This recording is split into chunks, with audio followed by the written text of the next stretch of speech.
Mirëmbrëma të nderuar shikues të Radio Televizionit Iliria. U takuam sërish në emisionin e radhës në Radio Televizionin Iliria, emisionin Mjekësia dhe Te. Siç ju kemi premtuar gjatë muajit tetor, me qenë se është me shkas, do të diskutojmë për tema me profesionistë të ndryshëm që lidhen me muajin tetor, muajin e roz, i cili ka të bëjë me luftën kundër kancerit të gjirit. Derisa në javën e kaluar kishim të nderuar drejtoreshen nga Klinika e Radiologjisë, sot kemi nderin të jemi prezent këtu me doktoreshen dhe njëkohësisht mikën tonë, e cila vazhdimisht në çdo iniciativë dhe kampanjë që organizohet në kuadër të këtij qëllimi, nuk heziton të na përgjigjet në kërkesën tonë. Ajo është profesoresha Vildona Goga, specialiste e onkologjisë. Mirë se vjen, profesoresh. Mirë se ju gjeta, gjithmonë kam kënaqësinë me pjesëmarrje në emisionet e juaj. Faleminderit shumë. Profesoresh, ne me qenë se jemi në qëtë mujen ku vëdësimi për gratë, për shëndetin e grave dhe nanave tona, motrave tona, është më në nivel se kur. Kjo duke ju falenderuar punës që bëni ju çdo ditë, duke ju falenderuar stafit dhe gjithë atij grupi i cili punon pa ndalë ditë dhe natë, qoftë me kampanje, qoftë me organizimet, siç ishte javën e kaluar iniciativa kampanja që bëjmë për qëllimin e mamografit. Në këtë rast edhe puna juaj është më e vrullshme, ndoshta jo që mbetet vetëm gjatë këtij muaji, por gjatë gjithë vitit, vetëm se në këtë muaj është pak më e spikatne. Jemi përcaktuar, diskutojmë për vëdësimi për kancerin e gjirit. Me qenë se po flitet çdo ditë vëdësimi për kancerin e gjirit në emisione dhe temat ndryshme, televizion ndryshme, ndaj sot edhe ne kemi vendosur ta diskutojmë këto. So ka dallu vëdësimi për kancerin e gjirit tek gjinia femërore krahasu me vitet e kaluara? A kemi ndonjë dallim sa i përket prevalencës që është rritur ose në këtë rast e kundërta? Po, gjithsesi, du filloj prej pjesës që na si onkolog nuk jemi të angazhuar vetëm gjatë muajit tetor për luftën kundër kancerit të gjirit, na jemi një jetë dedikuar tashmë luftës kundër kancerit, aq më shumë insistojmë që gjatë muajit tetor të jemi ende më të zashëm se sa që jemi në për muaj të tjerë, por jo që puna jonë ndalet vetëm në një muaj, edhe ashtu kisha dashur që puna jonë sikurse nuk ndalet vetëm në muajin tetor për vëdësim të grave për kancerin e gjirit, ashtu edhe gratë vëdësohen që jo vetëm në muajin tetor të kërkojnë ndihmë apo të kërkojnë për ekzaminime për diagnostikim të hershëm të kancerit të gjirit gjatë muajit tetor, po të kërkojnë gjatë gjithë vitit. Do të thotë që ta kenë këtë mendjen të shëndetit i tyre, jo vetëm në një periudhë kohore kur ka shumë informacione, kur ka shumë zëra për ndërgjegjësim, por ata të fitojnë një farë kulture për kujdesin e shëndetit tyre prej moshave të hershme si vajza kur janë deri tek moshat e shtyre. Sa i përket dallimit për numrin e rasteve, si ka qenë më herët vëdësimi edhe si është tash, statistikisht kemi të dhëna konkrete që ndër vite ka ndryshuar vëdësimi për kancer gjirit. Në aspektin që gratë cilat tani zbulohen me kancer gjirit janë 51 deri 52% të stadeve të hershme, gjë e cila neve na konfirmon që është punu dukshëm në luftën kundër kancerit të gjirit. Përderisa para 5 viteve e më shumë, kryesisht stadet e kancerit gjirit kanë qenë në stade të avancuara të diagnostikimit, stadi 3 dhe 4, tani më është kthyer në stade të hershme, në një dukuri, do të thotë që është duke ecur në rrugë të mbarë për vëdësim të grave, për një numër të mamografive të konsiderueshme të bëhen gjatë muajit tetor, po ashtu edhe më tepër gjatë tërë vitit. Na shohim këtë realisht edhe nëpërmes kampanjave që fillojnë jo tashmë vetëm në muajin tetor, po kampanjat kundër kancerit të gjirit fillojnë prej muajit të gusht me veprimtari të ndryshme. Kështu që tentohet kjo situatë të mos të përkufizohet vetëm në një muaj, pasi që incidenca është e lartë e kancerit të gjirit si në mbar botën ashtu edhe në Kosovë. edhe duhet ta ceki në vazhdimsi se si sillet kjo incidencë ndër vite tek ne edhe në botë në realitet. Për atë kampanjat kanë filluar që të jenë më gjithë përfshirëse edhe në për muaj tjerë, jo vetëm në një muaj. Sa i përket situatës incidencës kanceri i gjirit, Organizata Botërore e Shëndetësisë çdo vit do të thotë regjistron dikun 2.3 milion raste të reja me kancer gjirit, ku 680.000 prej tyre përfundojnë me fatalitet. Fatmirësisht, deri tash kanceri i gjirit është kanceri dikun i 4-5 që përfundon me fatalitet. Nuk është masi ma herë që ka qenë fatalitet numër 1 apo numër 2 në botë pas kancerit të mushkrive, kanceri i gjirit. Kjo gjithsesi fal tyne kampanjave për vetëdisim, po edhe diagnostikimit të hershëm, metodave të reja diagnostike, edhe trajtimit shumë efikas edhe të personalizuar, i cili trajtim kena me fol tutje në vazhdim që nuk ka qenë sikurse është sat për kancerin e gjirit, po ka qenë shumë ma ndryshe edhe shumë ma me pak mbijetesë për pacientët prekun prej kancerit të gjirit. Tjetër sa i përket situatës të vetëdisimit të grave për kancer të gjirit është situata që brenda një periudhe kohore në Kosovë regjistrohen numër shumë ma i madh i mamografive të bëme se sa vitin e kalumon. Po edhe të na, për shembull, brenda këtij vitit janë diagnostiku 330 raste të reja me kancer gjirit, numër i cili është i barabartë me vitin e kalumon në periudhën 9 mujore. Ndërsa definitivisht gjatë 3 viteve të fundit është pa një rritje dikun deri 15% grave të diagnostikuara me kancer gjirit, duke përfshi një numër edhe të vogël, po jo të eliminueshëm të meshkujve, dikun 3 deri 4 meshkuj gjatë vitit diagnostikohen me kancer gjirit, por që duhet ta ceki që gjitha kjo ka konfirmim në atë që është në rrugën e duhur vetëdisimi i grave kundër kësaj sëmundje. Po, profesorish, kur jem tek mamografia, domethënë është kampanja që organizohet në nivel Kosove, a keni rastis ose a ka ndodhur që të vërtetohet dikush se kanë filluar më zhvillu qëliza kancerogjene tek një X femër, edhe pse nuk ka pas tendencë që ajo ta bëj mamografin, vetëm se si kampanjë hajt po hyj edhe në asaj rruge. A keni pas raste kur keni zbuluar edhe thjesht me fal formë është zbulu stadi sa më i hershëm këtë rast është edhe pikrisht kjo ndodh gjatë muajit tetor. Në përfundim të muajit tetor bëhet një koleksionim i rasteve sa prej tyre kanë shku pa asnjë simptomatologji për një mamografi ose për një ultraza, edhe sa prej tyre kanë shku mbas anamnezave që japin gratë, sa prej tyre kanë shku me ndonjë indikacion që kanë prek ose kanë pas ndonjë ndryshim në gjie. Pas çdo muajit konfirmohet sa prej tyre janë diagnostikuar në stade jashtëzakonisht të hershme shkak i kësaj kampanje që ka shku gruaja pa pas asnjë simptom në gjie. Edhe dikun vitin e kaluar kanë qenë dikun 8 deri në 10 raste që janë diagnostikuar me kancer të gjirit pa asnjë simptom ose thjesht kanë shku vetëm për screening mamografi. A keni raste, do të thotë, a është çdo gjë ndrek riune në gji në aspekt profesional? Çdo gjë ndrek riune në gji alarmon për situatë keqe? Jo, bile duke ju referu literaturave, tregohet se dikun 80% rasteve të formacioneve të gjirit janë raste benigne, ndërsa vetëm 20% prej këtyre rasteve janë raste maligne, por që në këta 20% hyn kanceret llojeve histopatologjike shumë ndryshme, edhe me veti biologjike jashtëzakonisht të ndryshme, edhe individuale për secilën gruë që preket me kancer.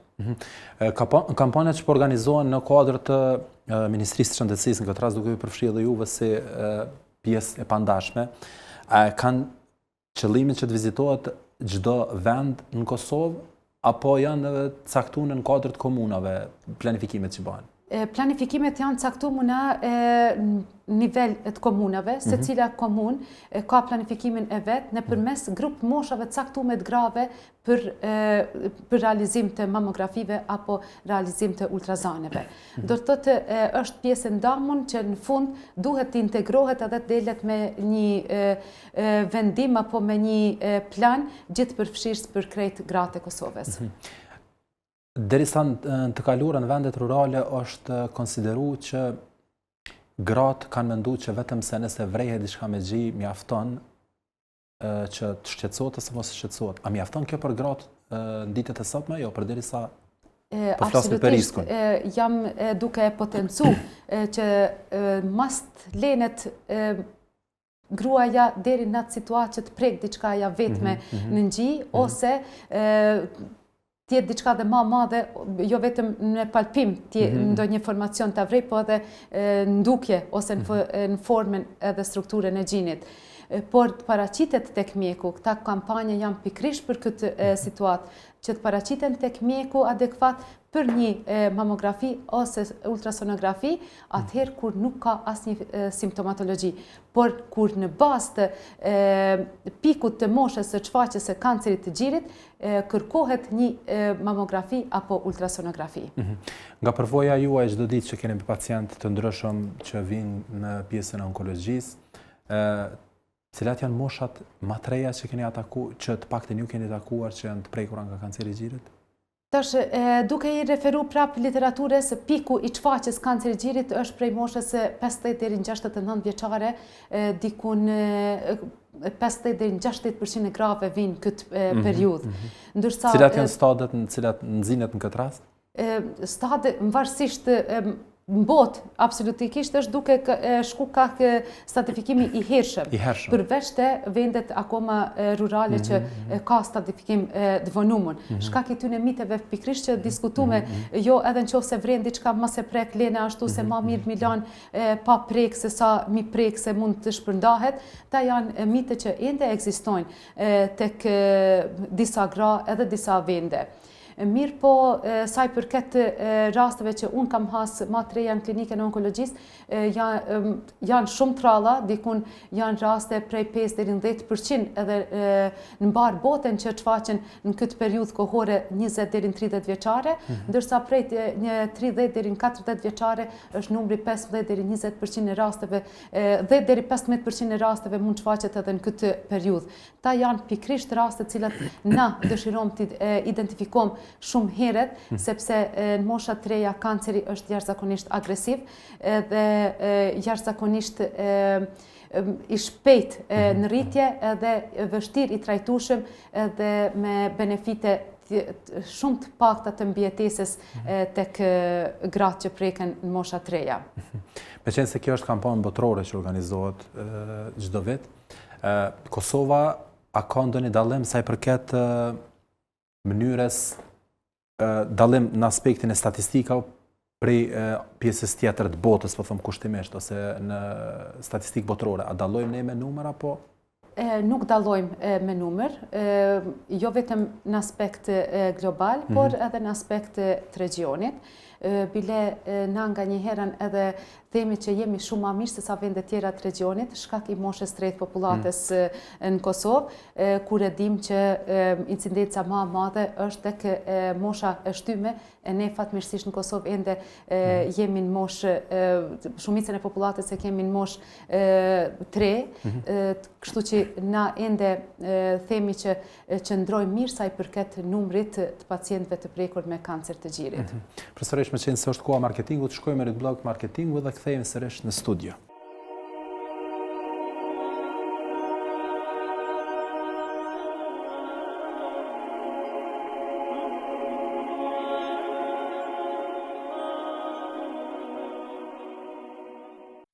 Ndruam që në ditët e para.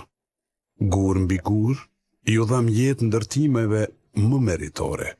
Kudo që hapim themele, e dim, nesër do t'jetë qendra. Duke investuar në cilësinë e jetës, në hapësira të përbashkëta. Ne ndërtojmë. Cima Construction. Laboratori HomeLab Plus ofron shërbime diagnostike dhe laboratorike të gjitha analizave të organizmit tonë, nga hematologjia, biokimia, imunologjia dhe markerët. Laboratori HomeLab Plus ofron të gjitha shërbimet mikrobiologjike të punuara me precizitet dhe korektësi. HomeLab Plus është vendi punës, profesionalizmit dhe korektësisë, i pari që ka ofruar shërbimin mobil laboratorik dhe vazhdon të ofrojë me përgjegjësi të plotë. Bashkëpunimi me laboratorët e njohura turke e bën laboratorin HomeLab Plus të jetë akoma më i suksesshëm. A dëshiron të mos zhgënjehesh, je principiell dhe don korrektësinë, je lodhur nga ata që i neglizhojnë problemet e tua shëndetësore, jepi fund më dyshjes, sepse HomeLab Plus ofron profesionalizëm, cilësi dhe besueshmëri.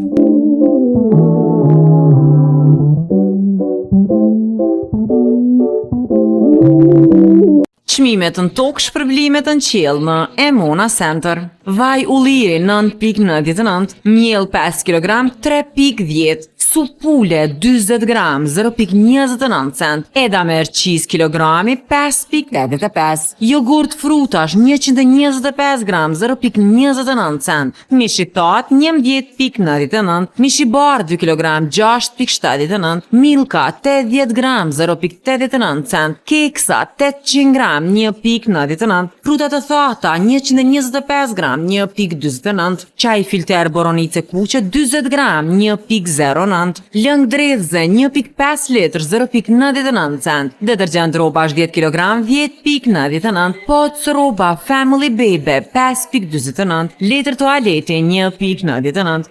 Emona Center, ne dallojmë nga të tjerët.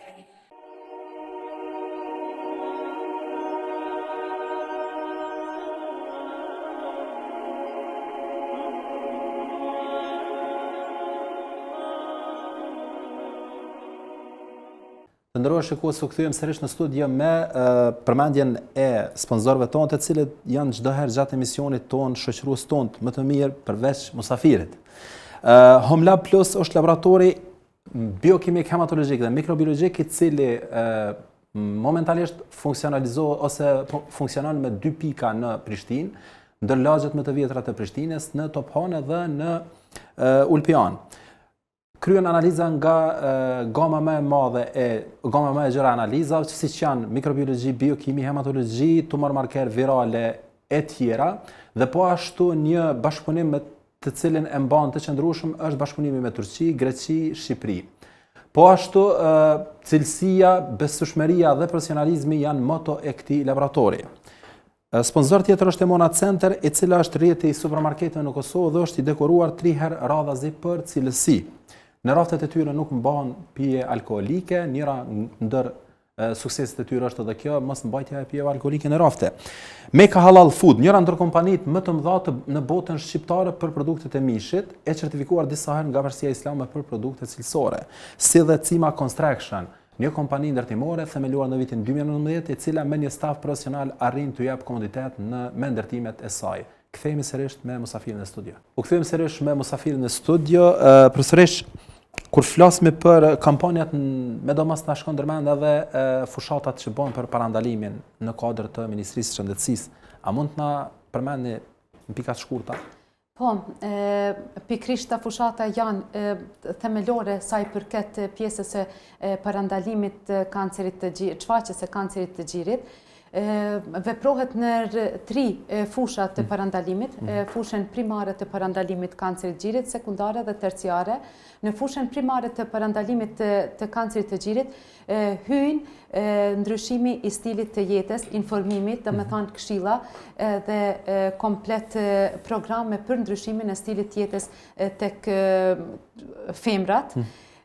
Duke u referu, do të thotë, një jetë të shëndetshme, pa pirje të alkoolit, pa pirje duhanit, të rujtjes peshës trupore, do të thotë duke majtë peshën trupore larg obezitetit, duke u referu edhe ushtrimeve aktivitetit fizik, dikun 2 orë deri në 4 orë brenda jave, qoftë edhe ecje e thjesht, ecje e lehtë, si dhe ushqimit të shëndetshëm, ushqimit të pangarkuar me shumë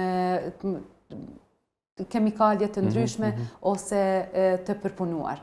Kja është sa i përket parandalimit primar. Parandalimi sekundar hyn mamografia, do të edhe ekzaminimi klinik bashkë me vetë kontrolin. Kja kampanja që është zashme gjatë tani aktive, edhe mund të ceki edhe mamografia nuk është e tepër që ta tregoj që duhet të ba se secila grua e cila arrin moshën 40 vjeçare e përmbi, edhe tek secila grua që ka moshën 20 vjeçare e mbi të bëhet një ultrasonografi, por jo çdo herë tjetë kja moshë distësi definitive, prag definitiv, por tjetë moshë edhe e përcaktuar në bazë të danave të anamnezes pozitive ose negative familjare. Edhe tjetër sa hyn në preventiven e kancerit të gjirit, janë gratë cilat kanë risk të lartë të shfaqjes së kancerit të gjirit. Do të thotë përpilohen edhe hartohen programe për këshillim gjenetik, për teste gjenetike, të gra që kanë risk të lartë të kancerit të gjirit, kemoprofilaksa tek disa gra, mandej disa prej kirurgjive profilaktike, qoftë vetë gjirit ose edhe të ovareve. Ta tri fusha bëhet lufta për parandalim të kancerit të gjirit. Po, kur flasmi për testet gjenetike, profesorish, tani është kriju një farë në kodrët panikut që është kriju nga tek gratë, këtë rast tek gjinia femërore, cilat janë testet më të preferume, edhe pse në Kosovë aktualisht nuk kem ndonjë udhëzim administrativ i cili lejon ose improvizon këtë gjë, por cilat janë testet cilat ju i rekomandoni, testet gjenetike për me shujt parashikimin ose tek ato të cilët kanë prognozë ose kanë... Pikrisht e thash këtë tek pacientet që kanë risk të lartë të shfaqjes të kancerit të gjirit, fillimisht duhet kategorizohet cilët janë ata pacient. Do të thotë janë ato gra apo ato femra, cilët në familjen e tyre kanë pas diken me kancer gjirit. Histori familjare. Histori pozitive familjare. Bile diken i cili kanceri i gjirit është shfaqë edhe në mosha shumë të hershme. Tek ata rekomandohet këto teste gjenetike BRCA1 edhe BRCA2. Bile dikun 10 vite para se sa është diagnostiku një familjar i tyre me kancer gjirit. Në qoftë se dikush në familje është diagnostiku në moshën 40 vjeçare, në moshën 30 vjeçare, rekomandohen testet gjenetike edhe komplet ekzaminimet tjera sa i përket zbulimit të hershëm të kancerit gjirit tek gratë ose femrat të asaj familje. Kjo të paktën mjafton një herë në jetë, me qenë se është test gjenetik, apo duhet përsëritet mbas një kohë? Jo, mjafton një herë të bëhet, 10 vite minimum, ma herët se sa që i shpreh dikush prej familjarëve të asaj gruaje në familje. Është një pyetje që shpesh ndëgjohet në masë, sidomos tek gjinia femërore, që a ka mundësi gjatë periudhës së laktacionit, gjatë periudhës së gjithëdhënies, të shfaqet kanceri? Ka mundësi. Po, edhe ka probabilitet të shfaqjes kancerit, sepse vetëlidhshmëria kancerit gjirit është jashtëzakonisht shumë e lidhur me aspektin e veprimeve hormonale. Edhe gruaja gjatë shtatzanisë pëson kësi disbalanseve hormonale, në qoftë se bile ka atë, si me thanë, predispoziten për mu shfaq kanceri i gjirit, është periudhë jashtëzakonisht e përshtatshme kalimit të mutacioneve që ndodhin në qelizën e gjirit për me mu shfaq tutje kanceri. Por deshta dhe diçka të ndërlidhe me pyetjen paraprake, shkaki shikueseve, testet gjenetike, thash bëhen një herë, ndërsa testet molekulare janë testet cilat ata tek njëjta grua përsëriten disa herë me biopsi të ndryshme varësisht prej indikacioneve cilat na i hasim gjatë trajtimit. Në aspekt biologjik, tumori mund të ndryshojë. Këtë desha të shtaj shkaki kësaj korekcisë ndaj shikuesve. Kur jemi tek përballja me diagnozën, nuk është e lehtë si për juve si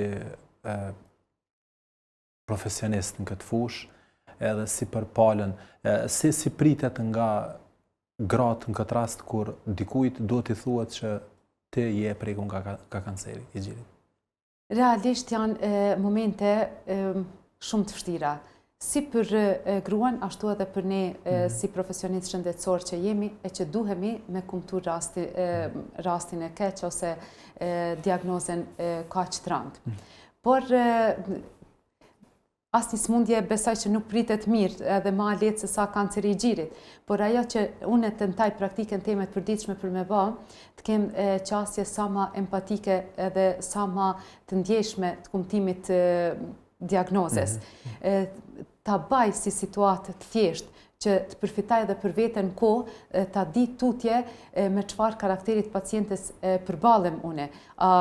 Deri ku mund me shku me spjegimin e situatës aktuale të gjendjes saj. Mirë po, paraqitja e parë tentaj tjetë sa ma e butë, sa ma e ndjeshme edhe sa ma me pak informacion për mos të ngarkohet edhe tutje në aspektin psikologjik pacientja me përballjen e smundjes. Mandej, varësisht çka gjej në bashkëpunim edhe besueshmëri që duhet krijohet e ndërsjellët midis mjekut edhe pacientes, filloj edhe zgjeroj ata informacionet cilat duhet na mi diskutu, pa tjetër edhe të diskutojmë bashkë, e aja individualisht edhe të ballafaqohet, sepse aja është që ka me vendos për marrjen e terapisë, për vazhdimin e trajtimit, për komplet trajtimin i cili është jashtëzakonisht i zgjatur edhe me sfida në aspektin onkologjik. A keni pas raste profesorish kur si prognozë, si parashikim, do të thotë mbas të asaj që ju e keni studiu si pacient, keni prit që mos të shkoj mirë dhe ka ndodhe kundërta? Po, edhe kësi rastesh kemi pas. Duke ditë se fundja e fundës janë caktimet Zotit që ndodhe, ne duhet të marrëmi shkaqet. Mirë po, shpesh herë është dëgju, hajtë se planet janë Zotit, na punojmë, planet realizat tjetër kush. Këtu po të më thonë që a keni raste kur ndryshojnë qito? Qoftë për mirë, po qoftë edhe për keq, se kemi raste edhe kur thonë ishte shumë mirë, po. Në të dy anë ka situata të tilla, të paparashikueshme situata, ku në aspektin e dokumentacionit stratifikimi është i hershëm, ndërsa zhvillimi i smundjes klinike është ma i agresiv, edhe e kundërta. Por çka është e mirë në këtë rast, është që terapia e trajtimit kancerit gjirit tashme nuk është si ka qenë dikur. Nuk flitet për një trajtim si para 10 viteve si tash. Tash kemi trajtim multimodular për kancerin e gjirit, ku nuk shikohet vetëm në aspekt trajtimit si smundje, po merret si tërsi edhe pacienti. Aty kemi psikologen e cila ndihmon pacienten. Po, desha të cilë është roli psikologut.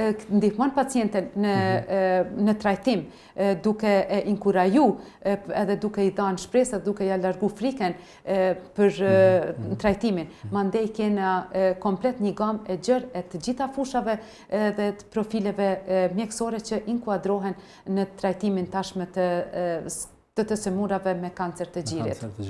Profesorish, nga përvoja juaj me pacient që të themi një pacienti se është shëru plotësisht, çfarë periudhe kohore do të thotë në qoftë se është në stadet e hershme, në stadin e parë, dytë, në qenë se ju i keni të standardizuar stratifikimin, cila nga përvoja juaj sa ka zgjat kjo periudhë, që një pacient ndihet i lirë? I lirë, nëse mund të më quajt ashtu i lirë, ose të paktën gati se i shëruar. Du me cekë, në pacientit automatikisht në bazë të stadit edhe ja japim dhanat prognozimit mbijeteses 5-10 apo ma shumë vjeçare. Mirë po, nuk është njëjtë jeta pas një lajmit që ke kancer, sa do që ka me qenë mirë edhe stadi hershëm i asaj gruje ma. Se vetë fokusi i të menduarit shkan në të drejtim që mundet prap me më rikthy, mundet prap mu smu, nuk pata asgja edhe u bana me kancer. Do të thotë jeta nuk është e thjesht me diagnostikim të kancerit të gjirit, po edhe të stadeve të hershme. Mirë po ajo që na e quajmë rast onkologjik është deri 10 vite pas diagnostikimit me kancer gjirit. Pas 8 viteve nëse gruaja i ka mbijetu kancerit të gjirit, atëherë llogaritet rast jo onkologjik më, diçka që çfarë do që t'i zhvillohet në organizëm tjetër, qoftë edhe përsëri ndonjë lloj i kancerit, është si rishtas, diçka e re, edhe diçka që s'ka pas më herët. Megjithëse du ta ceki brenda një individit, një pacientit, gjatë kohës me një kancer, mund diagnostikohet edhe me një kancer dytë. Nuk ka rregull sa i përket situatave të paraqitjes të kancerit. Profesorish, me qenë se koha po na ik shpejt dhe si çdo herë ashtu është e pamjaftueshme kjo kohë për neve, një këshill për fond për gratë e Kosovës në lidhje me kampanjën që po zhvillohet. Dhe lufta që bëhet kundër. Pikrisht për këtë i kisha lut secilën gru që korespondant me moshat cilat veç mas i ceka në fillim të pikut të shfaqjes kancerit të gjirit, të paraqiten për një kontroll rutine, mos të hezitojnë, gjithmonë është shpresa që nuk ka smundje më e madhe se sa Afrika që të lënë mos me shku tek mjeku. Andaj mesazhi im do ishte që ta vlerësojnë shëndetin para se sa të preken me smundjen dhe të nxitojnë le të bajnë mamografi ose ultraza, pavarësisht prej gjendjes tyre të përgjithshme dhe ta kenë veten prioritet për ta ruajtë dhe ta promovojnë shëndetin e tyre. Atëherë me qenë se është edhe fundi i emisionit, profesorish, faleminderit shumë për kohën, këto këshillat ngrata, në këto momente, dhe ne shpresojmë që vitet që vinë të jemi me statistikë më të ulët të rasteve të prekënse dhe fatalitetet që kjo na i shkakton. Kanceri i gjirit është shpresëdhënës shumë. Duke u bazu në kërkimet e fundit, është shumë shpresëdhënës që brenda një periudhe të shkurtë do të jetë smundje e trajtueshme sikurse smundje tjera kronike me një shërueshmëri jo deri si e themi në 95% tash, po 100%. Shpresojmë. Faleminderit shumë profesorish. Inshallah, faleminderit shumë. Të nderuar shikues, me ne sot ishte profesoresha Vildana Goga, specialiste onkologjisë, me të cilën diskutuam rreth vetëdijsimit kundër kancerit të gjirit. Deri në emisionin e ardhshëm me musafir tjetër, po lidhur me temën dhe lidhur me aktualitetin e muajit tetor, shikim të këndshëm.